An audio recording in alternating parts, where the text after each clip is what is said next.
Striking, I felt in the last 2 days, is that all of those who had come from outside Brazil or were speaking from outside Brazil, we were all stunned at your macroeconomic indicators and your approach.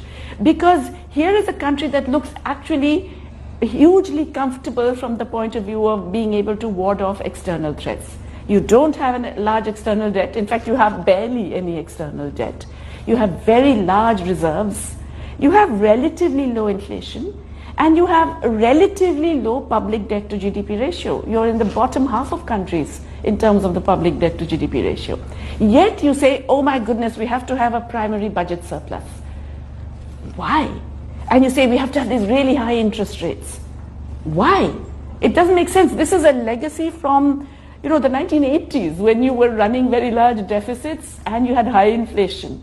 It's a very different world. It's a very different context. At that time, it was worth trying to stabilize your budget.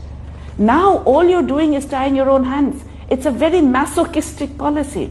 And so all of us came and said, why are you doing all that damage to yourselves? Why this self-inflicted pain where you will not invest? Now, let's see that you have a really low investment rate.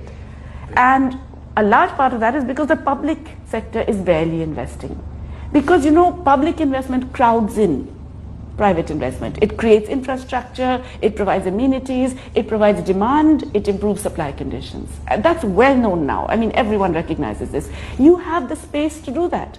You don't have to run a primary budget surplus. You can spend much more on investment, public investment. And that would bring in more private investment, that would generate more growth.